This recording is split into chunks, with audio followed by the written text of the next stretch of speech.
आप देख रहे हैं इंडिया लाइव न्यूज, सच की आवाज। नमस्कार, आप देख रहे हैं इंडिया लाइव न्यूज, सच की आवाज। मैं हूं आपके साथ अंकिता।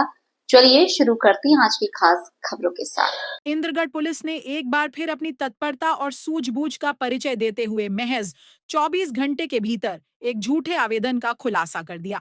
इस कार्रवाई की क्षेत्र में जमकर सराहना हो रही है। प्राप्त जानकारी के अनुसार अमित महाजन निवासी शिलांग, मेघालय ने इंद्रगढ़ थाने में आवेदन देकर बताया था कि वह दतिया से इंद्रगढ़ बस से आ रहा था। इसी दौरान उसका बैग चोरी हो गया। बैग में मोबाइल, लैपटॉप, एटीएम कार्ड और कपड़े रखे होने की बात कही गई थी।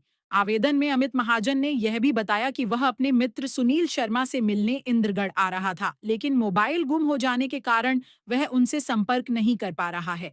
साथ ही वह सुनील शर्मा के बारे में कोई ठोस जानकारी भी नहीं दे सका और केवल इतना बताया कि वह इंद्रगढ़ से 8 से 10 किलोमीटर दूर किसी गांव के निवासी हैं। मामले को गंभीरता से लेते हुए इंद्रगढ़ पुलिस ने तुरंत जांच शुरू की और पूरे घटनाक्रम की बारीकी से पड़ताल की। जांच के दौरान पुलिस को आवेदन संदिग्ध लगा, जिस पर सख्ती से पूछताछ की गई।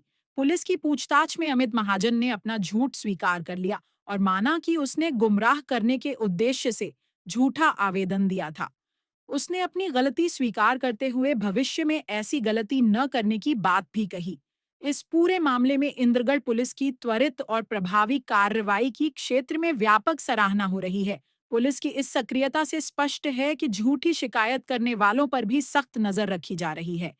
क्या नाम है आपका? मेरा नाम मोहित महाजन है। मैं बेसिकली मूलतः पंजाब गुरदासपुर का रहने वाला हूँ, पर मम्मी पापा की डेथ के बाद मैं अभी शिलोंग मेघालय में रहता हूँ। वहाँ का मेरा पता है हाउस नंबर 579/D, बड़ा बाजार, गारो खासी हिल, शिलोंग, पूर्व मेघालय।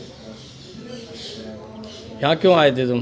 यहाँ मैं पहले तो बेंगलोर और मुंबई में काम कर चुका हूँ IT साइट में, बट ये पिछले 6 महीने से मेरी आंखों में ज़्यादा प्रॉब्लम होने की वजह से अब ना तो मुझे कहीं प्रॉपरली काम मिल पा रहा है, ना कुछ प्रॉब्लम आ रही है। तो मैं अपना बस खाने पीने का खर्चा निकालने के लिए ये बोल देता रहा कि मेरा बैग चोरी हो गया है, तो किसी से पैसे मांग लेता रहा। पर आने वाले टाइम में मैं आज के बाद कभी ऐसा नहीं करूँगा, और अगर आने वाले टाइम में मेरे खिलाफ़ कहीं भी पूरे इंडिया में ये चीज़ पाई जाती है तो कानून मेरे खिलाफ़ कार्रवाई कर सकता है। बाकी यहाँ की जो पुलिस है अब ये मेरे को मेरी इच्छा से ही मेरे घर भी भिजवा रही है और खाने का भी। आपने यहाँ पर आवेदन दिया है, कौन कौन से थानों में आवेदन दिया था बैग चोरी का? 2 जगह थाने में दिया, एक दतिया सिविल लाइन में और एक यहाँ पे इंद्रनगर में। तो ये झूठा है कि सही है? एक बार मेरा फ़ोन चोरी हुआ है, बट मैंने गलती की है कि मैंने 2 बार आवेदन दिया। मैं सच बोलता हूँ। अभी मेरे को पुलिस का बहुत शुक्रगुजार हूँ कि जो मुझे खाना भी खिलाया और अब यहाँ से वापस भी भिजवा रही है मेरी मर्जी से। मोहित महाजन। कहाँ के हो? मैं बेसिकली शिलोंग का हूँ। अच्छा, तो क्या माजरा है आपका? माजरा ये है कि मेरा सामान चोरी हुआ था कल। क्या क्या हुआ था? मोबाइल, लैपटॉप वगैरह हुआ था और डॉक्यूमेंट हुए थे। क्या क्या था उसमें? मोबाइल, लैपटॉप और डॉक्यूमेंट। हाँ, अभी तक आपने कितने लोगों से पैसे ले लिए? किसी से नहीं लिया मैंने, बल कल गया था मैं। कहाँ पे गए थे? SP office. कलेक्टर ऑफिस भी गए थे आप कल? SP office. कल कलेक्टर ऑफिस भी गए थे? SP ऑफिस नहीं गया। SP ऑफिस में कितने पैसे दिए थे उन्होंने तुमको? SP ऑफिस से मुझे उन्होंने खाने का और करके मुझे 2,000 रुपीज दिया था। हाँ। ठीक है, मैं रेलवे स्टेशन गया हूँ। रेलवे स्टेशन तक कल कोई ट्रेन भी नहीं थी। हाँ। तो मैं रात को रेलवे स्टेशन पे सो गया। हाँ। तो कोई मेरा जेब से निकाल गया पैसा। मतलब जब भी तुम्हारी चोरी हो रही है पूरे दतिया जिले में और कोई किसी की चोरी, उसके बाद फिर तुम दतिया के इंद्रगढ़ कैसे आए? फिर तुमको वहाँ पे पहुँचना था ना, SP ऑफिस पहुँचना था ना? पहुँचना था। फिर इंद्रगढ़ कैसे तुम्हारे पास पैसे आ गए इंद्रगढ़ के लिए? मेरे पास पता है कितना किराया लगता है इंद्रगढ़ के लिए? वही 100 रुपया था। जो कैसे बचे? मतलब 2,000 रुपए में से 100 रुपए छोड़ दिए उसने? नहीं, वो जो खाने वाला ऊपर रखा था वही बचा था मेरे पास। बकाया उसने निकाल लिए थे पूरे? मेरे पास अगर ऐसा होता तो मैं क्यों 10 रुपए का बीड़ी का बंडल लेके। सर, आज क्या मैटर था जो आपने पुलिस की मदद की? अरे क्या था, एक इन्फोसिस कंपनी बुक की बोल रहा था, उसका नाम क्या था? महाजन करके कोई व्यक्ति आया था। वो तहसील के किसी NGO का बोल रहा था कि कोई NGO है क्या तहसील इंद्रगढ़ के आसपास, तो उनसे मुझे थोड़ी मदद चाहिए। तो हम काम कर रहे थे, बहुत टाइम बाद देखा कि ये रोने लगा था। तो रोने लगा तो हमने पूछा हालांकि इसकी मदद नीरज भैया भी कर रहे थे कि कोई व्यक्ति है बाहर का आईडी वाईडी, तो बोला मैं सॉफ्टवेयर इंजीनियर हूँ, मैं पहले इन्फोसिस में काम करता था और अभी इन्फोसिस के मेरे मित्र हैं सुनील शर्मा करके, तो उनके यहाँ आ रहा था तो बैग चोरी हो गया मेरा। और इस संबंध में हम लोगों ने 1 घंटे सुनील शर्मा को खोजने में लगाया, कौन सुनील शर्मा है, कोई नहीं मिला। तो हमने सोचा कि मेघालय के लिए ट्रेन देखी, हमने ट्रेन देखी तो एक ही ट्रेन थी, वीकली चलती थी, कामाख्या एक्सप्रेस करके, उसको सर्च किया, हम टिकट ही करने वाले थे। हमने सर आप पैसा कितना पैसा देने वाले थे उसको? 3,000 रुपये देने वाले। 3 रुपए? 3,000। फिर आपने किसके माध्यम से मालूम पड़ा आपको, कैसे मालूम पड़ा?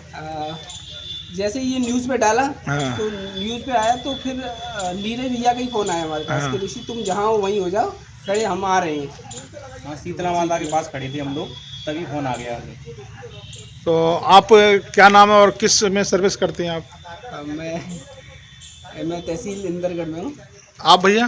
तहसील इंदरगढ़ में हूँ, साइबर 3 में। ये पुलिस के लिए इन्होंने काफ़ी सहयोग किया और ये सराहनीय कार्य इनका रहा, क्योंकि ये शासकीय लोगों को ही ये एक टारगेट बनाता था जो व्यक्ति इंदरगढ़ पुलिस ने पकड़ा है, और बाकी जानकारी बाद में हम आपको बताएंगे। सर आज का क्या कुछ मामला था? कोई बाहर का था, बता रहा था कि मुझे मेरी हेल्प की जाए, तो उसकी क्या कैसे हेल्प हो पाई या क्या था वो माजरा? अभी मैं अपने तहसील में ऑफिस में था, हाँ। तो एक मोहित नाम का व्यक्ति बोला हम शिलोंग से आए हैं और मेरा जो दतिया से इंदरगढ़ आ रहा था कोई सुनील शर्मा से मिलने के लिए, लेकिन मेरा सब सामान चला गया, उसमें लैपटॉप मोबाइल सब चला गया, ऐसा बताया। तो मैंने जो है बताया भाई अगर इसकी परेशान है तो अपने स्टाफ से बोला बाबू वगैरह कि उनकी मदद कर दो। लेकिन जब बाद में पता लगा और टीआई साहब से बात हुई तो टीआई साहब के यहाँ तो बताया कि ये तो फर्जी आदमी है, उसको थाने में पहुंचा दिया। अब आगे कार्रवाई पता लगेगी जब वो सच्चाई बताएगा।